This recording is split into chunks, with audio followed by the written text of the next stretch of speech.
Se abre la audiencia en vista pública en el expediente formado por apelación de sentencia en el amparo promovido por la entidad Plantaciones y Negocios Sociedad Anónima contra la Sala Tercera de la Corte de Apelaciones de Trabajo y Previsión Social. El secretario general dará lectura a la parte conducente de las consideraciones y a la parte resolutiva del fallo apelado. Asimismo, efectuará las advertencias reglamentarias de esta audiencia. Se señaló como acto reclamado en este amparo la sentencia de 25 de enero de 2013, dictada por la Sala Tercera de la Corte de Apelaciones de Trabajo y Previsión Social, por medio de la cual confirmó la sentencia de 27 de octubre de 2011, emitida por el Juzgado Sexto de Trabajo y Previsión Social del Departamento de Guatemala, que declaró con lugar parcialmente la demanda ordinaria laboral promovida por Víctor Manuel Martínez García contra la entidad Plantaciones y Negocios Sociedad Anónima y le condena a pagar las prestaciones laborales, costas y daños y perjuicios, excepto vacaciones y ventajas económicas. La Corte Suprema de Justicia, Cámara de Amparo y Antejuicio, en su sentencia de primer grado fechada el 19 de mayo de 2014, consideró: de los argumentos del memorial de interposición se desprende que la pretensión de la entidad amparista está dirigida concretamente a que este Tribunal de Amparo entre a analizar nuevamente lo concerniente a la naturaleza de la relación laboral existente entre la parte actora, la entidad demandada y la entidad Planesa Sociedad Anónima. No obstante que dicha circunstancia ya fue discutida en primera instancia y posteriormente revisada por la Sala Tercera de la Corte de Apelaciones de Trabajo y Previsión Social, con ocasión del recurso de apelación interpuesto, tal como consta en la sentencia recurrida dentro de la presente acción de amparo. En tal virtud, esta Cámara considera que al entrar a analizar los argumentos planteados, constituiría una instancia revisora de lo resuelto por el juzgado de primera instancia y la autoridad impugnada, puesto que nuestra legislación establece que por la vía del amparo se restablece algún derecho constitucional violado o amenazado, supuestos que no ocurren en el presente caso, y el entrar a resolver sobre las proposiciones de fondo corresponde a la vía ordinaria y está prohibido de conformidad con el artículo 211 de la Constitución Política de la República de Guatemala, que preceptúa en ningún proceso habrá más de dos instancias, norma que es reiterada por el artículo 59 de la Ley del Organismo Judicial. Esta Cámara determina que en virtud de lo anteriormente considerado se evidencia la notoria improcedencia del amparo porque no existe violación ni restricción alguna de los derechos que la Constitución Política de la República de Guatemala y demás leyes garantiza a la amparista, razón por la cual el mismo debe de negarse haciendo las demás declaraciones que en derecho corresponden. Con esa argumentación denegó por notoriamente improcedente el amparo solicitado por la entidad Plantaciones y Negocios Sociedad Anónima por medio de su mandatario especial judicial con representación, abogado Juan Fernando Girón Solares, contra la Sala Tercera de la Corte de Apelaciones de Trabajo y Previsión Social, y en consecuencia se condena a la postulante en el pago de las costas procesales y se impone la multa de 1,000 quetzales al abogado patrocinante Juan Fernando Girón Solares, quien deberá hacerla efectiva en la tesorería de la Corte de Constitucionalidad dentro de los 5 días siguientes a partir de estar firme este fallo, cuyo cobro, en caso de incumplimiento, se hará por la vía legal correspondiente. De conformidad con la normativa reglamentaria que rige, quien haga uso de la palabra en esta audiencia deberá dirigirse directamente al tribunal, expresar sus alegaciones en forma oral de conformidad con el objeto de la vista pública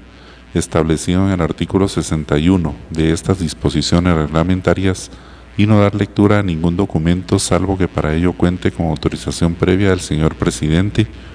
Deberá concretarse al asunto planteado, ser breve, conciso y preciso en su exposición. El tiempo máximo para la exposición de alegaciones es de 15 minutos para cada una de las partes intervinientes. Esto, señor presidente.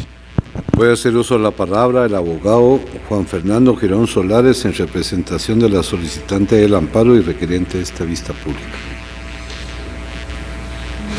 Buenos días, señor presidente, honorables magistrados de la Corte de Constitucionalidad. Concretamente, hemos escuchado que la Honorable Cámara de Amparo y Antejuicio de la Corte Suprema de Justicia dice que esta acción constitucional es improcedente a la luz de que pretende constituirse en una instancia revisora de las decisiones tanto del juez de primera instancia de trabajo como de la sala de apelaciones correspondiente contra la cual se pide el amparo. Concretamente, en esta oportunidad, me permitiré hacer el deslinde correspondiente entre lo que pudiera ser una instancia revisora, porque no pretendemos nosotros que se vuelva a discutir si hay o no relación de trabajo, si procede tal o cual prestación, etcétera, etcétera.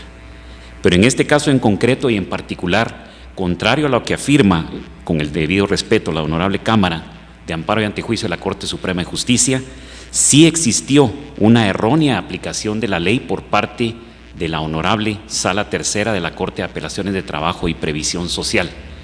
Y de esa cuenta, hay varios fallos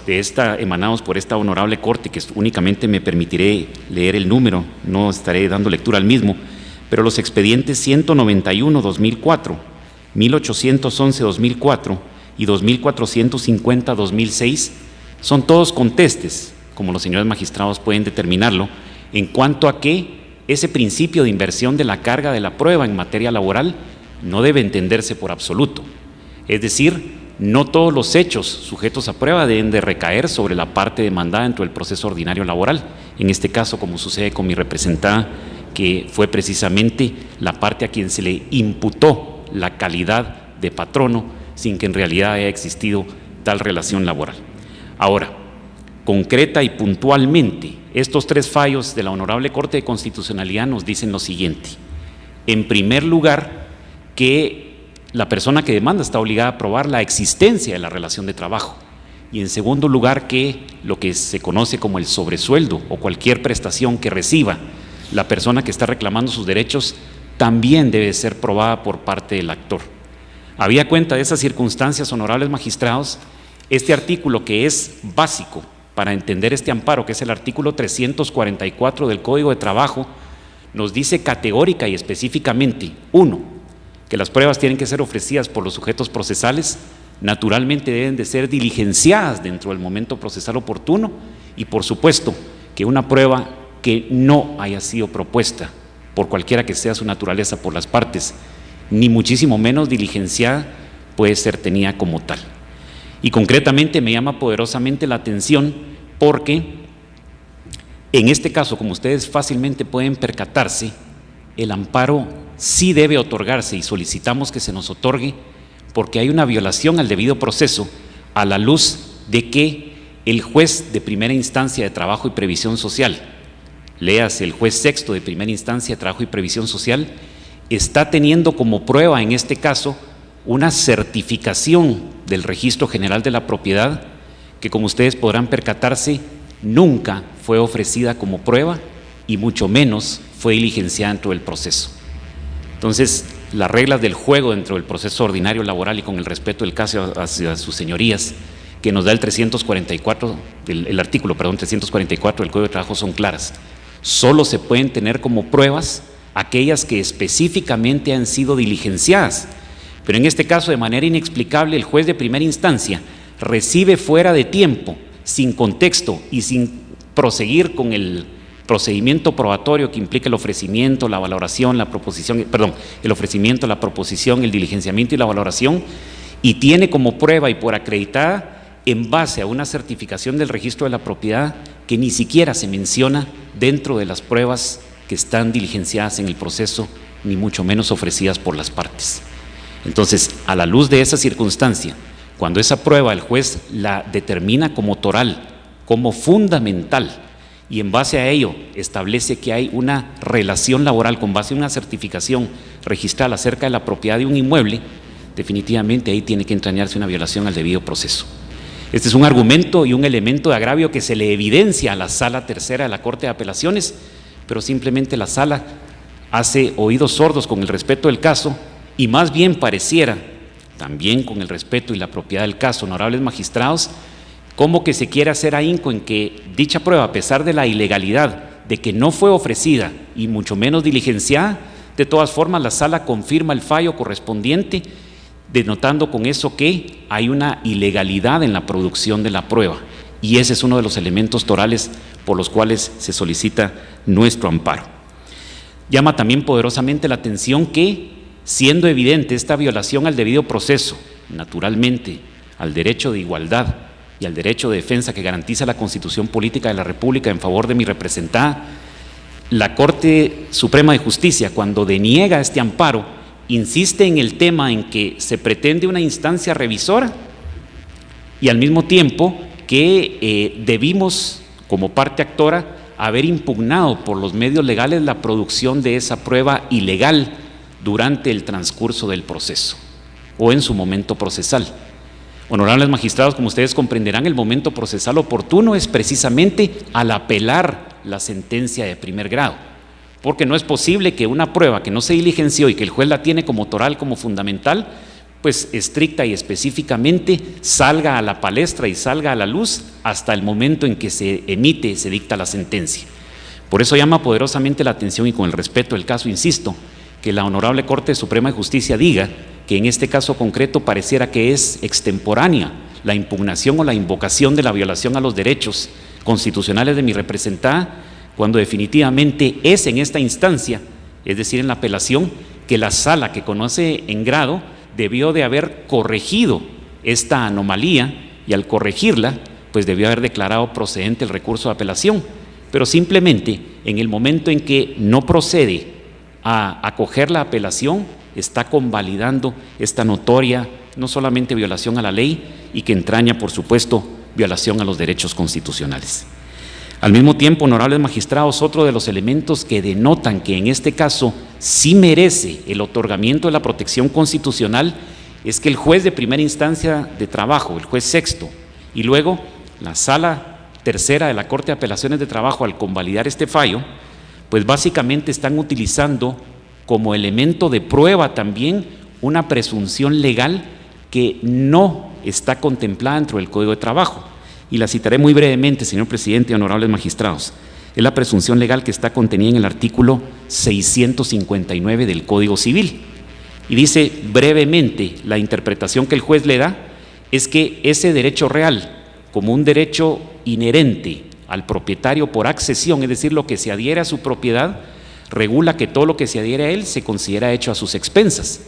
Pero ese es un derecho real a la luz de la interpretación que debe darse en el Código Civil. Es decir, cuando hay una mediación entre el propietario y la cosa y que implica una exclusión hacia los demás. No tiene pues ninguna connotación de tipo laboral y por lo tanto también se está invocando una presunción que para el caso en concreto y en este amparo específico sí entraña una violación constitucional, porque de un presupuesto que la ley lo regula con una connotación totalmente distinta, se quiere inferir una conclusión de tipo laboral para probar que hay una existencia en la relación de trabajo que definitivamente no se dio en este momento. Hemos visto naturalmente que el actor, de acuerdo a la jurisprudencia de esta Corte, está llamado entonces también a aportar prueba. Y en este caso en concreto, honorables magistrados, no solamente el juez de primera instancia de trabajo, sino que también la sala de la Corte de Apelaciones de Trabajo dicen que la relación se llevó a cabo con una tercera entidad, que esa tercera entidad que no fue demandada en el proceso, pues básicamente tiene una corresponsabilidad con mi representada y por lo tanto a mi representada le endilgan el pago de absolutamente todas estas prestaciones laborales, que por apenas unos 3 meses que duró esta relación asciende a la cantidad de aproximadamente 1 millón de quetzales. De tal manera pues que no es posible y legalmente accesible, de conformidad con el criterio de mi representada, que una tercera entidad, que dicho sea de paso no fue demandada en este proceso, pues, y que supuestamente, como ustedes se podrán dar cuenta, el sobresueldo o bonificación económica de la cual se deriva se establece en base a unas exportaciones, sea condenada por actos realizados por una tercera persona. Y a la par de esta situación es muy importante destacar 2 cosas, honorables magistrados. La primera de ellas es que el demandante reclama una comisión precisamente sobre exportaciones de vegetales realizadas hacia los Estados Unidos, que aparentemente eso fue el acuerdo al que mi representada llegó con él. Una exportación, como ustedes bien comprenderán, no es simplemente un acto aislado. Una exportación demanda la autorización de las autoridades de aduana. En fin, debe llevar a cabo un proceso ante el Banco de Guatemala y ante las autoridades tributarias correspondientes. Hay una prueba dentro del proceso que constituye prueba tasada de conformidad con la ley. El juez no puede ponderar la valoración que le dé, que indica categóricamente que mi representada en el periodo que se reclama no efectuó, no realizó ni una sola exportación hacia el territorio de Estados Unidos, que es especialmente lo que se señala. Pero el juez de primera instancia dice, no, esa prueba simplemente no es válida y por lo tanto se accede al pago de estas prestaciones laborales reclamadas con base a una exportación no realizada, lo cual implica ni más ni menos, honorables magistrados, que se está condenando al pago por actos que tampoco nunca se realizaron, una nueva violación al debido proceso y al derecho de defensa. Y quisiera acotar brevemente dos últimos aspectos, honorables magistrados. El primero de ellos es que hay un grave perjuicio para mi representada y también una latente violación, porque en este caso en concreto, esta tercera entidad a la que mencionábamos, que se denomina Planesa Sociedad Anónima, que es una entidad distinta a mi representada, efectivamente participa dentro del proceso a pesar de que no fue demandada, se apersona ante la Sala Tercera de la Corte de Apelaciones de Trabajo como tercero coadyuvante con mi representada y presenta las pruebas indicando, mire, la relación no es con la demandada, la relación es una relación conmigo y estos son los puntos probados por escrito con la firma y del puño y letra del demandante, en los cuales consta efectivamente cuáles son los puntos objeto de la relación que se llevó a cabo con él. Por lo tanto, yo voy a coadyuvar con la demandada, porque si condenan a la demandada, quien no tiene responsabilidad en este caso, yo seré también el responsable del pago respectivo. Pero sencilla y llanamente, a la Sala de la Corte de Apelaciones de Trabajo, con el respeto del caso también, honorables magistrados, más bien parecería como que le estorbó dicha tercería y simplemente omitió con un ominoso silencio resolver y pronunciarse sobre la tercería, sabiendo de la misma en sentencia, y ratifica el fallo. Por lo tanto, también discrepo, con el respeto del caso, del criterio de la Cámara de Amparo, porque la Cámara de Amparo de la Corte Suprema de Justicia dice